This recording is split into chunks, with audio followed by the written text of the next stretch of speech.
61 ખડીર વિસ્તારના બાભણકાસ ગણેશપર રોડના કામ સામે સવાલો 2 મહિના પણ થયા નથી, ત્યાં જ રસ્તા પર ખાડા અને બેસી જવાની ફરિયાદો. ગુણવત્તા સામે સ્થાનિક કાર્યકરે ઉઠાવ્યા સવાલો.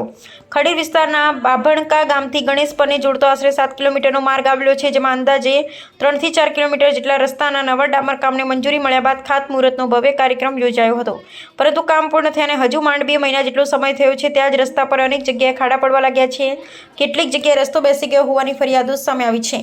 આ અંગે ખડીર વિસ્તાર કોંગ્રેસ કાર્યકર મહાદેવભાઈ આહિરે સવાલ ઉઠાવતા જણાવ્યું હતું કે હજુ તો 2 મહિના પણ થયા નથી અને રસ્તાની આ હાલત થઈ ગઈ છે. રસ્તાના નિર્માણમાં કઈ ગુણવત્તાની સામગ્રીનો ઉપયોગ કરવામાં આવ્યો હશે, આ માટે જવાબદાર કોણ? રસ્તાના કામની ગુણવત્તા અંગે યોગ્ય તપાસ કરવામાં આવે અને જો બેદરકારી કે ગેરરીતિ જણાય તો જવાબદારો સામે કાર્યવાહી કરવામાં આવે તેવી માંગ ઉઠાવવામાં આવી છે.